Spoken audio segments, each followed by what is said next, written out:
E aí, programador? No vídeo de hoje eu vou falar de 5 erros mais comuns que todo iniciante comete.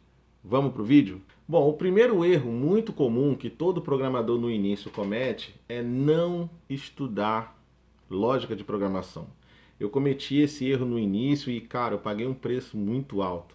Eu recomendo hoje que, poxa, estude lógica de programação. O problema é que a gente está sempre nessa pressa, quer que as coisas aconteçam muito rápido. O mercado, ele muda e acelera muito rápido. Isso atrapalha um pouquinho a gente ter essa mentalidade. Mas a recomendação é que você estude lógica de programação primeiro. E qual é a consequência, ou quais são as consequências de não estudar lógica no início?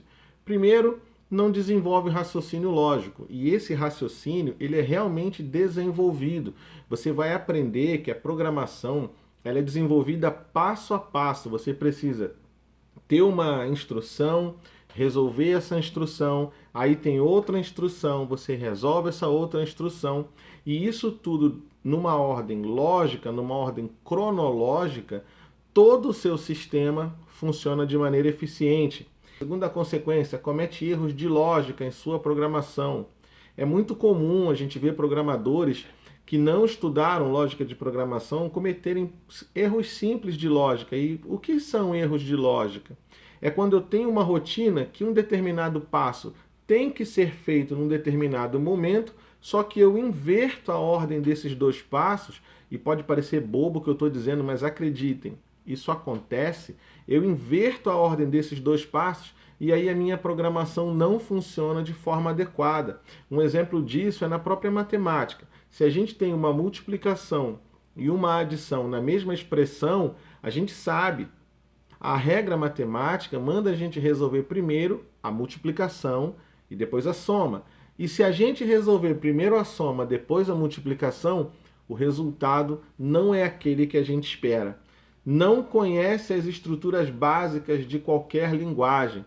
Quando a gente estuda linguagem de programação, a gente sabe que a gente tem variáveis, a gente tem rotina de repetição, a gente tem rotina de decisão. Essas são as estruturas básicas que compõem qualquer programa. Não estou falando só de programas web, mas qualquer programa, de uma maneira geral, eles têm essas estruturas básicas. E se você não estuda lógica de programação, você não as conhece. Você vai conhecê-las dentro da linguagem e aí vai acontecer o quarto item dali. Curva de aprendizagem das linguagens é maior. Você vai levar mais tempo para aprender a programar. Então, o primeiro passo, fundamental, estudar lógica de programação. O segundo erro muito comum nos programadores, sobretudo aqueles iniciantes, é não organiza os estudos. Ele quer aprender tudo de uma vez, ele quer, talvez pela velocidade do mercado, como eu disse anteriormente, ele quer aprender todas as linguagens de uma vez e às vezes para fazer um programa é necessário a gente aprender mais de uma linguagem. Eu, por exemplo, trabalho com desenvolvimento web, então eu tenho que aprender JavaScript, e aí com JavaScript hoje a gente tem que trabalhar com jQuery, e aí tem que trabalhar com uma linguagem dinâmica que é o PHP, e aí para ajudar esse funcionamento a gente tem o front-end, aí tem o HTML, tem o CSS, e aí um grande erro que os programadores iniciantes cometem é querer aprender tudo isso de uma vez. E o que acaba acontecendo com isso? Ele não se especializa em nenhuma das linguagens. Ele quer aprender tudo de uma vez, é como se eu quisesse aprender 4 idiomas de uma vez só, no desespero, ali na pressão, isso não funciona. Então a recomendação é que você organize os seus estudos. Bom, agora eu vou estudar HTML. E aí você senta ali e estuda, vou estudar CSS. Você senta ali, estuda, desenvolve. Ou então, se você estiver estudando linguagem de programação, eu costumo falar que o estudo deve ser gradual. Então, pega um problema, pode ser um problema matemático, ou então um problema de decisão, de lógica, pega ele, resolve com JavaScript, depois resolve com PHP, e aí de forma gradual você vai aumentando a sua bagagem na linguagem. Isso vai facilitar o aprendizado. Parece que não, parece que está demorando mais, mas se você organizar os seus estudos, com certeza o seu desenvolvimento vai ser mais robusto. Você vai ter mais facilidade depois de lidar com os problemas lógicos, que a programação se apresenta assim, de maneira mais fácil. Terceiro erro que muitos programadores iniciantes cometem: não indenta os códigos. Se essa palavra ela é desconhecida para você, se ela é estranha para você, indentar o código significa você organizar o seu código-fonte. E quando eu falo organizar, eu não estou querendo dizer escrever ele bonitinho, escrever com uma fonte bonitinha. Os softwares hoje de desenvolvimento de códigos, eles já fazem isso para nós, isso facilita. Mas lá no começo, quem começou aí com bloco de notas sabe do que eu estou falando. O bloco de notas não fazia isso para nós. Indentar o código significa você organizar ele em forma de zigue-zague, de forma que facilite a sua leitura. O que pode ocasionar não indentar os códigos? Primeiro, blocos de códigos confusos. Você vai ter ali um bloco de códigos imenso e você não sabe onde ele termina e onde ele acaba. Depuração mais difícil ou demorada. Se você precisar depurar esse código depois, você vê que você vai ter muito mais dificuldade para encontrar, poxa, onde começa essa estrutura aqui? Onde termina? Onde foi que eu errei? Estruturas podem não ser finalizadas. Se você tem um if, se você tem um switch, se você tem um for dentro do seu código, essas estruturas precisam ser finalizadas. Se você não tem um código indentado, e essas estruturas em muitas linguagens usa-se as chaves, você vai ter uma chave abrindo num lugar e onde essa chave está sendo finalizada. Agora, se você tem um código indentado, fica muito mais fácil de você encontrar essa chave que você fechou, essa chave que você abriu lá em cima, perdão, e aí você, bom, foi aqui que eu fechei, isso aí fica muito mais fácil. Quarto erro que programadores iniciantes cometem: não comenta os códigos. Eu fazia muito isso no meu início, quando eu comecei a programar, era uma dificuldade que eu tinha, porque eu pensava, para que eu vou comentar esse código se sou eu que estou escrevendo? Aí, o que isso ocasionava? Primeiro, bloco de código sem informação. Eu tinha um bloco de código gigante e eu não sabia, depois de um tempo, para que aquele bloco servia. Eu tinha que voltar e analisar linha por linha para ver qual era a solução que aquele bloco de código me trazia.